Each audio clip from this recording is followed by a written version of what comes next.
마음의 혁신이라는 책이 있습니다. 마음의 혁신. 지금은 돌아가신 달라스 윌라드 목사님께서 쓰신 책인데요. 달라스 윌라드 목사님은 그 목사들의 목사라 할 수 있는 그런 분이십니다. 이 달라스 윌라드 목사님은 그 개신교 전통 아래에서 어떻게 영성을 훈련해 나갈 수 있을지를 계속 말씀하시는 분인데, 마음의 혁신, 이 책 꼭 한번 읽어보시면 좋겠습니다. 이게 참 좋은 책인데 단점이 글씨가 작고 두껍습니다. 그런데 굉장히 좋은 책입니다. 일단 좋은 책인데 읽으실지는 모르겠지만 그렇습니다. 이 책의 첫 장은 이렇게 시작합니다. 우리는 마음으로 산다. 우리의 삶을 조정하고 관리하는 부분은 육체가 아니다. 아무리 부인해도 불변의 사실이다. 당신 안에는 심령이 있다. 그 심령은, 우리 마음은 어떤 식으로도 개발되어 왔고 특정한 성품을 입고 있다. 내 안에도 심령이 있고 그 심령도 개발되어 왔다. 모두가 마찬가지다. 심령이란 모든 인간의 불가피한 근본 요소이다. 심령의 성품은 우리가 지금까지 겪어온 경험이나 과거의 선택에서 비롯된다. 그래서 개발될 수 있다. 거의 전적으로 삶이란 존재이시면 마음에서 개발되어 온 내 모습의 결과이다. 우리는 거기에서 세상을 보고 현실을 해석한다. 그러니까 마음이 얼마나 중요한지를 쭉 이야기합니다. 그런데 이 말씀은 다른 것이 아니라 오늘 함께 읽었던 그 말씀, 그 5장, 마태복음 5장 8절을 해석하면서 할 수 있는 이야기이기도 합니다. 예수님은 마음이 청결한 자가 복이 있다 하셨습니다. 청결하다는 것은 정결하다는 것과 같은 말입니다. 예수님 당시 사람들은 정해진 제사를 잘 드리고 율법을 잘 지키면 하나님 앞에서 정결해진다고, 그것으로 하나님을 기쁘시게 할 수 있다고 생각하였습니다. 어쩌면 오늘도 많은 사람들이 그렇게 생각하고 살아갑니다. 예배를 잘 드리고 봉사를 많이 하고 나름대로 열심을 보이면 그것이 하나님을 기쁘시게 할 수 있다 생각합니다. 맞습니다. 하나님 기쁘시게 할 수 있습니다. 그러나 우리의 종교적 열심과 행동이 우리의 정결함을 반드시 보장하는 것은 아닙니다. 우리의 열심과 행동으로 하나님을 기쁘시게 하려고 하다 보면 어느새 복음은 사라지고 율법으로 우리가 흐르기 쉽습니다. 그래서 예수님도 말씀하십니다. 마가복음 7장 8절을 보면 너희가 하나님의 계명은 버리고 사람의 전통을 지키느니라. 하나님의 전통이 아니라, 하나님 말씀이 아니라 사람의 전통을 지킴으로 정결해질 수 있다 생각할까 봐 주님께서 어떻게 말씀하셨냐면 예수님은 마음이라는 단어를 넣어서 말씀하셨습니다. 그러니까 어떤 사람이 정결하냐, 어떤 사람이 깨끗해지냐, 어떤 율법을 잘 지키고 그런 것이 아니라 마음이 청결한 자가 하나님을 보게 될 것이라고 말씀하셨습니다. 마음은 굉장히 중요합니다. 당시 유대인들은 마음이 한 사람의 생각과 정서와 의지, 그러니까 조금 더 확장해 보면 삶 전체를 움직이는 사령부와 같다 이렇게 생각했고, 우리 마음에 우리의 생각이 머무른다고 이렇게 생각했습니다. 우리 마음에 생각이 머무르게 되는데 문제는 우리의 마음이, 우리의 생각이 항상 악하다는 것입니다. 창세기 8장 21절은 이렇게 말합니다. 여호와께서 그의 향기를 받으시고 그의 중심에 이르시되 내가 다시는 사람으로 말미암아 땅을 저주하지 아니하리니, 이 다음 말씀 보면 이는 사람이 마음에 계획하는 바가 어려서부터 악함이라 이렇게 말씀하십니다. 사람은 그 마음에 계획하는 것이 어려서부터 악하다고 말합니다. 로마서 1장 28절과 31절도 이렇게 말합니다. 좀 길지만 제가 읽겠습니다. 또한 그들의 마음에 하나님 두기를 싫어하며 하나님께서 그들을 그 상실한 마음대로 내버려 두사 합당하지 못한 일을 하게 하셨으니 곧 모든 불의, 추악, 탐욕, 악의가 가득한 자요, 시기, 살인, 분쟁, 사기, 악독이 가득한 자요, 수근수근하는 자요, 비방하는 자요, 하나님께서 미워하는 자요, 능욕하는 자요, 교만한 자요, 자랑하는 자요, 악을 도모하는 자요, 부모를 거역하는 자요, 우매한 자요, 배악하는 자요, 무정한 자요, 무자비한 자로다. 로마서 1장에는 그 사람에 대한 20가지 죄가 나옵니다. 하나님 두기를 싫어합니다. 불의합니다. 추악합니다. 그 추악하다는 것이 어떤 말, 정확하게 말하면 악을 추구한다는 것입니다. 우리 마음에 시기와 살인과 분쟁과 이런 수근수근거리는 것들이 우리 마음속에 있습니다. 그런데 여러분은 우리 마음에 이런 죄가 있다는 것이 믿어지십니까? 이런 죄가 있는 게 느껴지십니까? 그래도 이렇게 얘기를 하면 혹시 내가 죄를 좀 짓긴 하지만 저 정도 아니지 이런 생각이 들 수 있습니다. 맞습니다. 여러분 이런 죄가 내 마음에 있다는 거 좀 과해 이렇게 생각하실 것입니다. 제가 예전에 사역했던 교회는 매년 1월 1일 신년 새벽기도를 마치고 나면 온 성도님들과 떡국을 나누어 먹었습니다. 떡국 우리도 그랬으면 좋겠네요. 한 2,000명 정도 성도님들이 아침에 떡국 드셨는데요. 그날은 특별히 교역자들이 이렇게 식당에서 봉사를 했습니다. 제일 앞에 있는 교역자가 떡국을 뜨면 그 옆에 있는 교역자가 고기 고명 올려주고, 그 다음 교역자가 계란 올려주고, 그 다음 교역자가 김가루 뿌려주고, 그 다음 교역자 김치 딱 주면 받아가면 됩니다. 그런 시스템이었는데요. 저는 주로 어떤 일을 했을까요? 떡국 뜨는 거 했습니다. 왜냐하면 그게 진짜 힘들거든요. 떡국 뜨는 것이 힘듭니다. 큰 손에 뜨면 생각보다 힘듭니다. 손에 힘도 많이 들어가고 무거워서 시간 지나면 이렇게 팔이 뻐근해질 정도입니다. 몇 솥을 뜨거든요. 떡국을 뜨기 전에 먼저 사전 교육 받습니다. 이게 진짜 중요한데 여러분 혹시 이 꿀팁인데 여러분 다 아시려나요? 큰 솥에서 떡국을 뜰 때 가장 먼저 해야 되는 게 뭔지 아십니까? 네. 저만 아는 게 아니었네요. 떡국을 저어야 됩니다. 이제 저으면 떡국이 떠오르지 않습니까? 그래 떡국이 막 떠오르면 잘 건져서 국그릇으로 옮기면 이제 그 다음에 쭉 진행됩니다. 여러분 우리 마음도 그렇습니다. 하나님 두기를 싫어하고 불의하고 악을 추구하고 시기하고 비방하고 분쟁하는 것 이런 거 우리 마음에 없는 것 같습니다. 평상시에 없는 것 같습니다. 그런데 어떤 일이 생기면 누군가가 우리 마음 한번 휘저으면 어떤 일이 한번 휘저으면 내 마음속 밑바닥에 가라앉아 있던 숨겨 있던 그 죄악들이 순식간에 마음 위로 훅 떠오르게 됩니다. 나 괜찮았는데 나 참 나이스한 사람인데 갑자기 분노가 치밀어 오릅니다.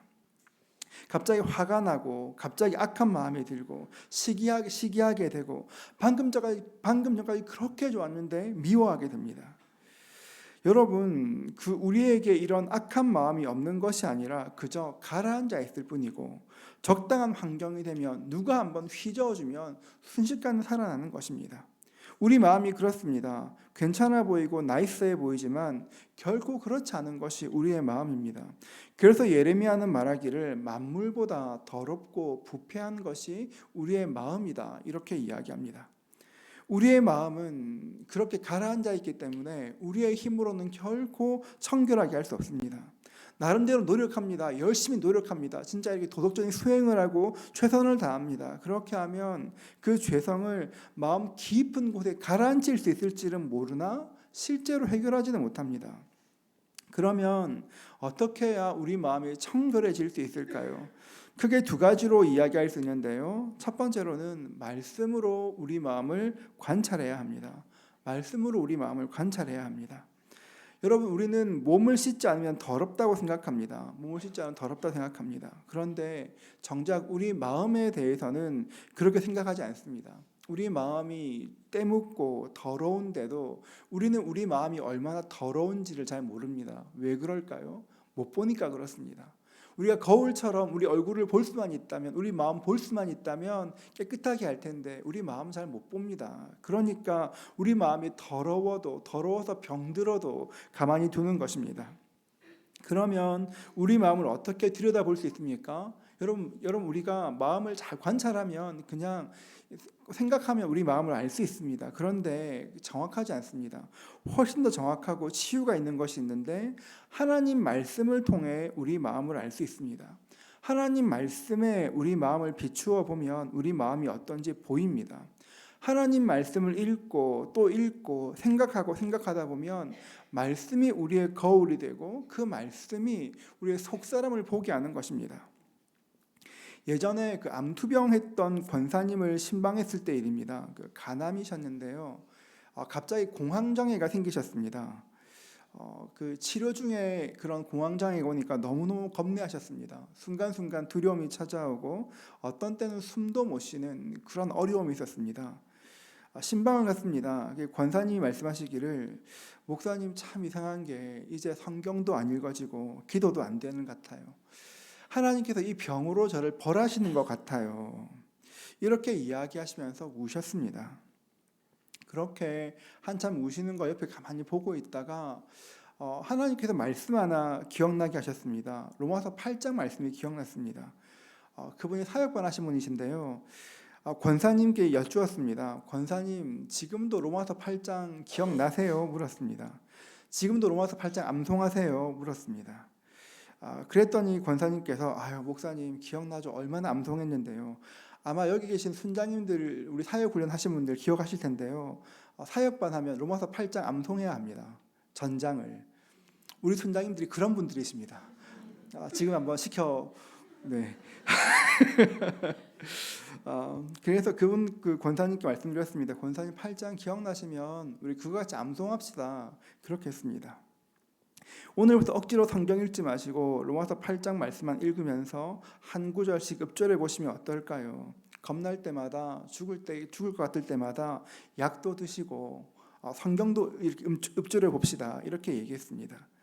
그렇게 말했고 권사님은 그렇게 하시겠다 약속하셨습니다. 그리고 그날부터 권사님은 언제나 로마서 8장 말씀을 읊조리셨습니다.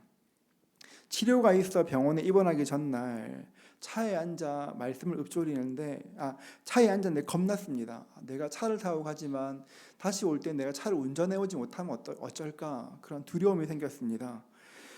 겁이 나니까 다시 로마서 8장을 암송하는데 암송이 잘 안 됐습니다. 성경을 펴놓고 읽기 시작하였습니다. 성경을 읽는데 로마서 8장 26절과 27절 말씀이 이전과 전혀 다르게 느껴졌습니다. 이런 말씀입니다.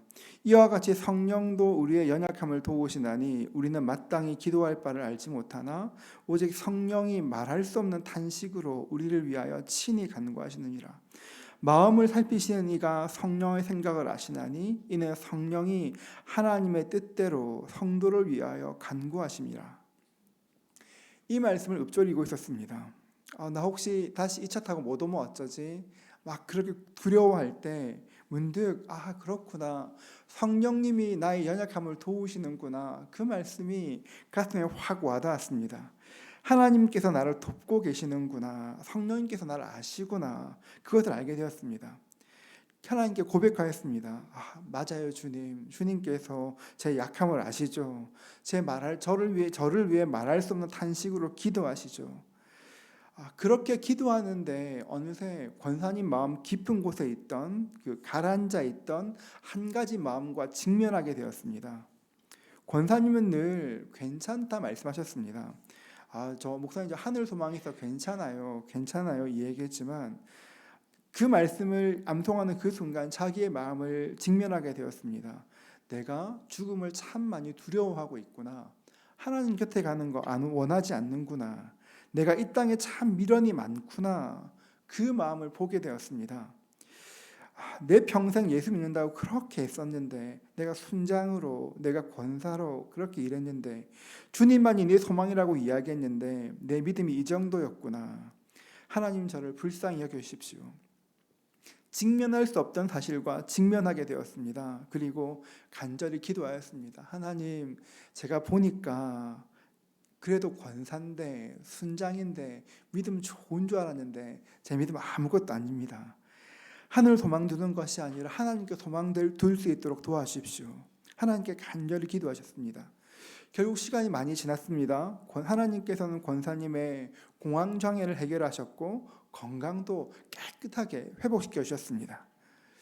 여러분, 하나님이 어떤 분이십니까? 우리를 지으신 분이십니다. 우리를 아시는 분이십니다. 성령님이 어떤 분이시냐면 성령님은 하나님의 깊은 곳까지도 통달하시는 분이 성령님이신데 그 성령님께서 우리 마음을 아시고 우리 마음을 읽어주십니다.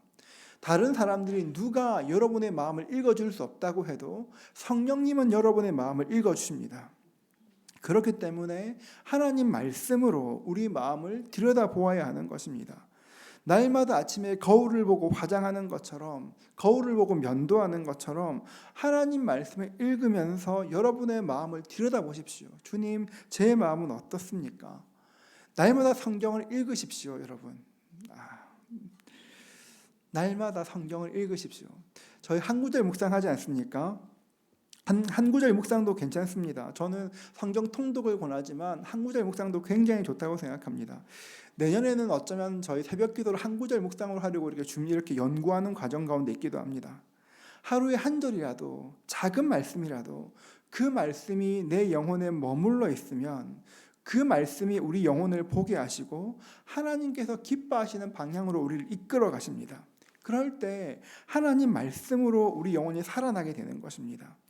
하나님 말씀으로 여러분의 영혼을 살피는 은혜가 있기를 주의 이름으로 축복합니다. 하나님 말씀으로 살피면 좋은 것이 세상의 관점으로 보면 그냥 관찰하고 끝낼 수 있지만 하나님 말씀으로 내 마음을 들여다보면 하나님 말씀이 우리에게 있는 그런 죄악된 본성들을 하나하나 끄집어내어 제거하시는 것들을 경험할 수 있을 것입니다. 날마다 말씀으로 우리 내면을 살필 수 있는 저와 여러분 되시기를 주의 이름으로 축복합니다. 말씀이 정결하게 되기 위해서는 두 번째로 거룩을 우리 삶의 목표로 삼아야 합니다. 거룩이 우리 삶의 목표가 되어야 합니다. 하나님 보시기에 정직한 사람이 되자, 마음이 깨끗한 사람이 되자, 여러분 이런 목표가 우리에게 있어야 합니다. 다니엘서 1장 8절 말씀인데요. 우리 같이 한번 읽도록 하겠습니다. 함께 읽겠습니다. 다니엘의 뜻을 정하여 왕의 음식과 그가 마시는 포도주로 자기를 더럽히지 아니하려 하고 자기를 더럽히지 아니하도록 환관장에게 구하니. 다니엘은 이방신에게 제물로 바쳐진 왕의 음식과 포도주로 자신을 더럽히지 않겠다고 뜻을 정하였습니다. 나는 어떤 일이 있어도 그 더러운 것으로 내 영혼 나를 만족시키지 않겠어 정했습니다. 이게 참 중요합니다. 하나님을 따르겠다 작정하지 않으면 눈에 보이는 것들에 우리 마음을 줄 수밖에 없습니다. 하나님을 모르는 게 아니라 하나님을 압니다. 하나님을 아는데 하나님을 따르지 않습니다. 류용렬 목사님의 납작 엎드리기라는 책에 나오는 이야기입니다. 2021년 1월 달에 미국 바이든 대통령 취임식에서 실베스터 비만 목사가 이렇게 취임식 기도를 했었습니다. 그 인터넷 보면 영상이 있는데요. 비만 목사는 기도를 마치면서 어떻게 기도했냐면 이렇게 기도했습니다. 쭉 기도한 다음에 바이든을 축복한 다음에 다양한 신앙의 이름으로 기도합니다. 목사가 이렇게 기도했습니다. 예수 그리스도의 이름으로 기도하지 않았습니다. 사실 더 기가 막힌 일이 있습니다. 2021년 1월 4일 미국의 제117차 국회 개원 기도회가 있었는데 이때 임마누엘 클러버 의원이 하나님께 기도했는데 기도를 쭉 드리고 이렇게 마쳤습니다. 유일신, 브라마, 다양한 종교에서 다양한 이름으로 불리는 신의 이름으로 기도합니다. 아멘, 아우먼. 아멘을 하나님 그 남자로 보고 남녀 평등을 고려하기 위해서 아우먼 이렇게 기도한 것입니다. 이렇게 기도했던 임마누엘 클러버 의원은 하원 의원이고 동시에 감리교 목사이기도 합니다. 제가 이 책을 읽으면서 목사가 이렇게 기도한다는 것이 믿어지지 않았습니다. 지금 이 시대에 바알 같은 신상을 만들어 놓고 절하는 그런 종교는 잘 없습니다. 그런데 이 시대는 눈에 보이지 않지만 여전히 많은 우상을 만들어 섬기고 있고 하나님도 그 많고 많은 신 중에 하나로 나를 도와주는 신으로 그냥 보는 것입니다. 하나님을 믿는다고 이야기해도 하나님께로 뜻을 정하지 않으면, 내가 주님을 따르겠다고 정하지 않으면 이 시대를 따라갈 수밖에 없습니다. 여러분은 어떠십니까? 겉으로 보기에는 예수 믿는 사람처럼 살아가지만 여러분 마음 깊은 곳에도 그런 예수 믿는 사람다운 삶이 있을까요? 여러분이 하루 종일 생각하는 것은 무엇입니까? 여러분이 하루 종일 가장 많이 생각하는 것은 무엇입니까? 아침에 눈 뜰 때, 집을 나설 때, 직장에 문 열고 들어갈 때 여러분의 마음을 사로잡고 있는 것은 무엇입니까? 예배를 드리기 위해서 교회로 왔습니다.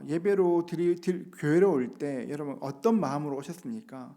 교회를 나선 그 순간부터 다음 주 교회 오기까지 여러분의 마음을 온전히 사로잡고 있는 것은 무엇입니까? 성경은 신자의 근본 목적이 하나님의 영광을 구하는 것이라 말합니다.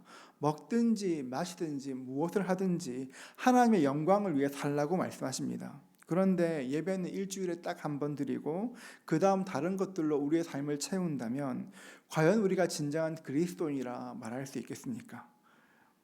요즘 우리 마음을 빼앗으려는 것들이 얼마나 많은지 모릅니다. 요즘 가만히 보면 그 중독이라는 말이 참 많아졌습니다.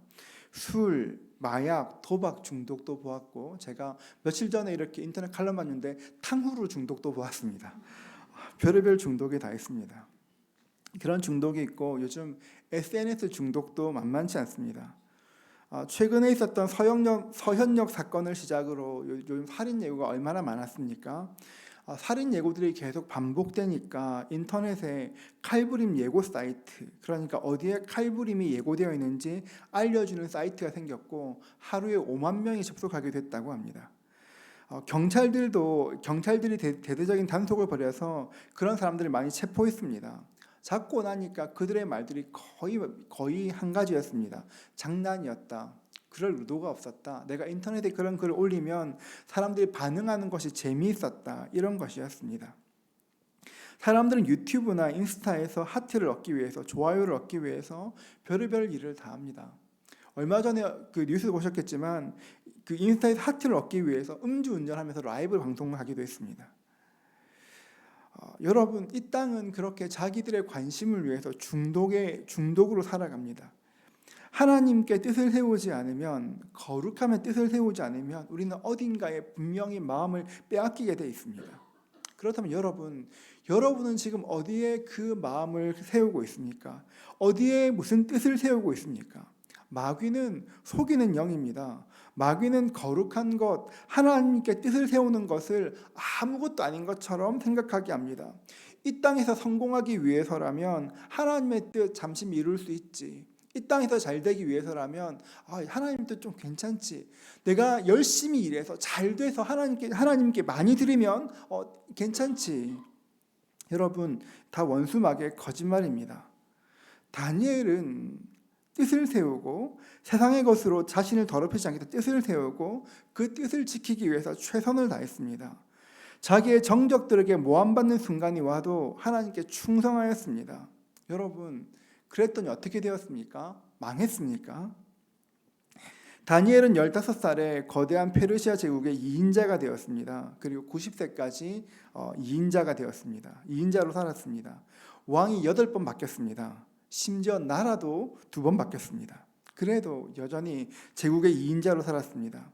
하나님께 뜻을 세우고 거룩함의 뜻을 세웠더니 하나님께서 다니엘에게 지혜와 총명을 주셨습니다. 통찰력을 주셨고 꿈과 환상을 깨닫는 능력을 주셨습니다. 여러분, 다니엘서가 참 어렵습니다. 왜냐 그렇게 하면 다니엘서는 인류의 모든 역사, 다니엘 시대부터 인류의 마지막 주님 오시는 그날까지가 다 기록되어 있습니다. 요한계시록 같습니다. 그러니까 하나님께서 그 은혜를 주셨습니다. 자유주의 신학자들은 다니엘서를 다니엘이 아니라 다른 사람이 썼다고 이야기합니다. 왜냐하면 예언들이 너무 정확하니까 믿지 못할 수준이기 때문에 그렇습니다. 여러분, 이 땅에 우리의 삶을 가치 있게 하고 의미 있게 하는 것은 하나님이십니다. 하나님께 뜻을 세워야 하나님께서 도우시는 것입니다. 시편 27편 4절 말씀을 같이 읽겠습니다. 함께 읽습니다.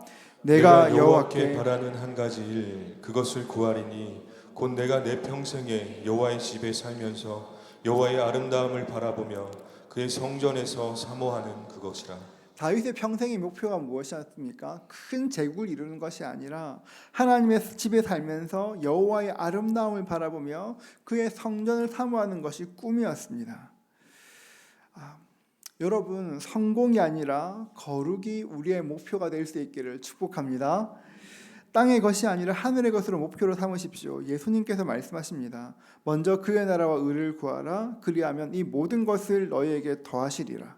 우리는 거룩을 위해서 살아야 합니다. 마음이 청결한 자는 복이 있나니 그들이 하나님을 볼 것이라 말씀하셨습니다. 그렇다면 하나님을 보는 것은 무엇을 의미할까요? 무엇보다 하나님의 영광을 경험하게 됩니다. 마음이 청결한 자는 하나님의 영광을 경험하게 됩니다. 하나님의 그 아름다움을 누리게 될 것입니다. 하나님의 영광이라는 그 말을 제가 잘 표현하고 싶어, 잘 풀어드리고 싶어 굉장히 고민을 많이 했는데 아무리 고민하고 고민해도 하나님의 영광이라는 말을 제가 설명할 수가 없었습니다. 어떤 게 영광일까? 그렇게 성경을 읽다가 이렇게 세례 요한계시록 말씀을 보게 되었습니다. 요한계시록 보면 요한이 하늘 보좌에 계신 예수님을 보게 되었습니다. 여러분, 요한은 예수님을 잘 아는 사람이었습니다.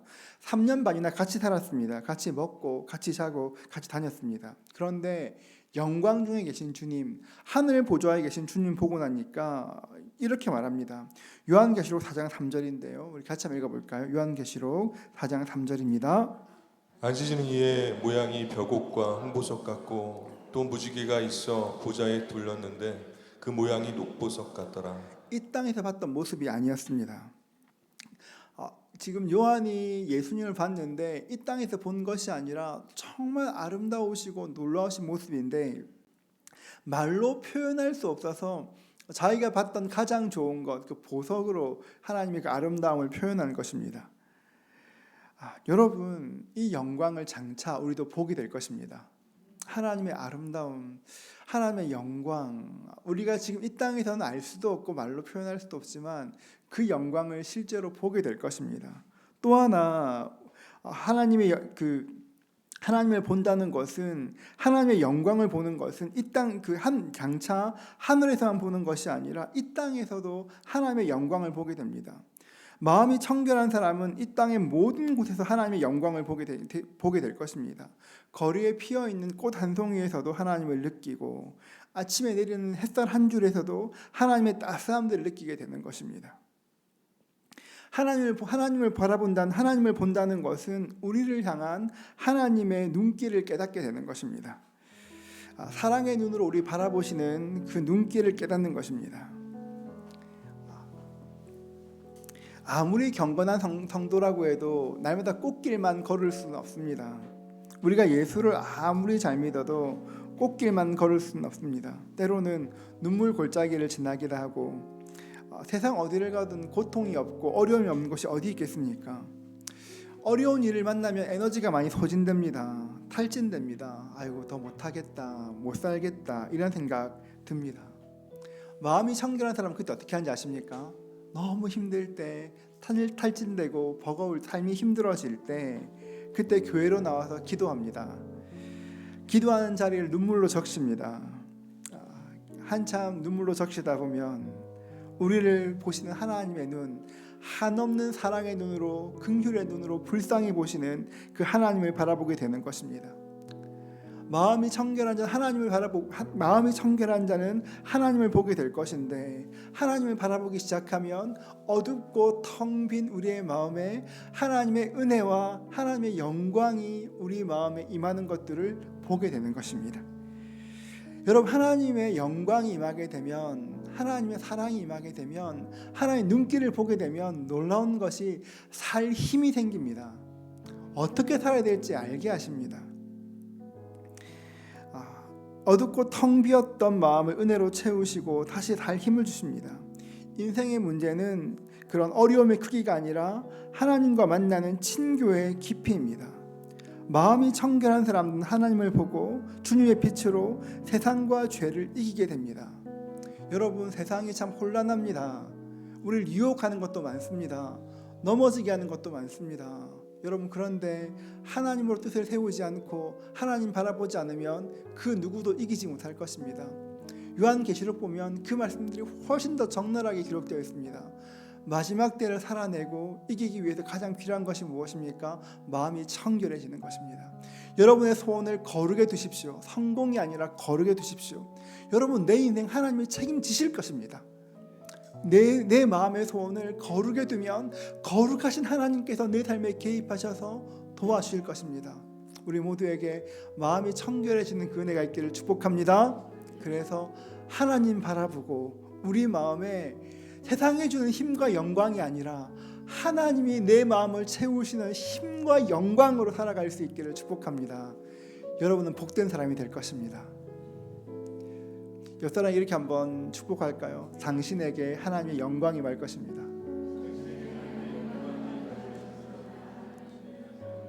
정말로 여러분들에게 하나님의 영광이 임할 것입니다. 정말로 영광이 임할 것입니다. 요즘 제가 설교 이렇게 쓰고 매일매일 설교하지 않습니까? 사실 설교보다 더 힘든 게 기도하는 겁니다. 제가 처음 시작할 때 그 다 한다 해가지고 매일매일 기도한다 그래가지고 어떤 날은 4시간도 걸리고 어떤 6시간도 걸리고 그런 시간을 보냅니다. 설교 준비보다 훨씬 힘듭니다. 그런데 제가 기도할수록 느끼는 것이 우리가 이렇게 기도하면 하나님의 영광이 우리 가운데 임하겠구나. 우리가 이런 간절한 마음으로 하나님께 기도하면 하나님께서 우리 삶 가운데 찾아오시겠구나. 그런 확신이 생겼습니다. 우리 모두에게도 하나님의 영광의 빛으로 가득 채워지는 그 은혜 있으시기를 주의 이름으로 축복합니다.